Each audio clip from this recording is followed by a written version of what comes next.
পাহাড়ি ঢলে সুনামগঞ্জে আবারও বেড়েছে নদ-নদীর পানি। 7টি পয়েন্টে এখনও বিপদসীমার উপরে রয়েছে পানি। সবশেষ খবর জানাতে এই মুহূর্তে সুনামগঞ্জের লঞ্চঘাট এলাকায় আছেন রিপোর্টার হিমাদ্রি শেখর ভদ্র। সরাসরি যাচ্ছি তার কাছে। আমি আছি সুনামগঞ্জ শহরের লঞ্চঘাট এলাকায়। এই লঞ্চঘাট এলাকা দিয়েই আপনার পাহাড়ি ঢল প্রবাহিত হচ্ছে এবং সেই ঢল লোকালয়ে এবং হাওরে ঢুকছে। আমরা এখানে দেখেছি যে প্রতি মুহূর্তে প্রতি সেকেন্ডে ভারী বর্ষণ হচ্ছে এবং ভারী বর্ষণের ফলে ক্রমশ পাহাড়ি ঢলের ব্যাপ্তি এবং প্রবাহ দুইটাই বেড়ে গেছে।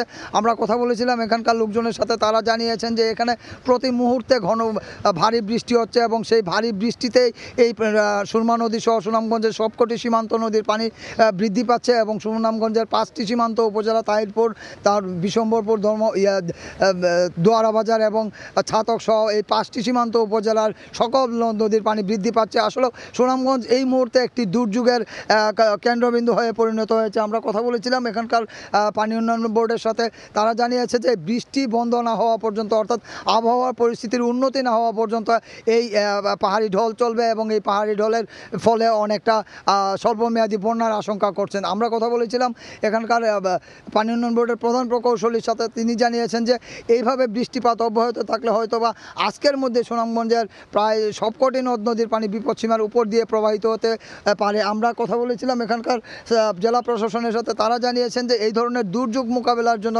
তারা সব ধরনের প্রস্তুতি নিয়ে রেখেছেন। আসলে আপনি যদি সুনামগঞ্জের বন্যার কথা বলি, আসলে সুনামগঞ্জের যে স্থানীয় বৃষ্টিপাত হয় সেটা আমাদের সুনামগঞ্জকে প্রভাবিত করে না বা বন্যার সৃষ্টি করে না।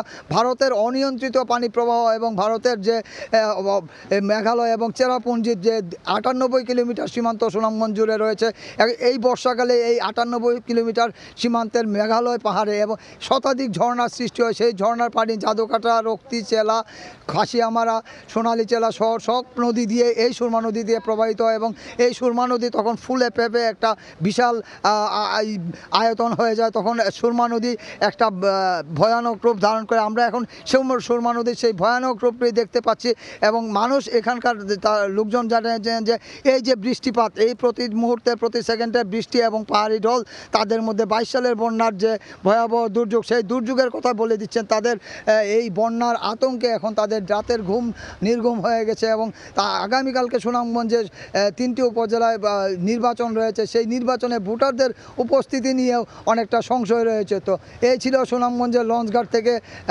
পাহাড়ি ঢলের সবশেষ খবর। এতক্ষণ সরাসরি যুক্ত ছিলাম সুনামগঞ্জে।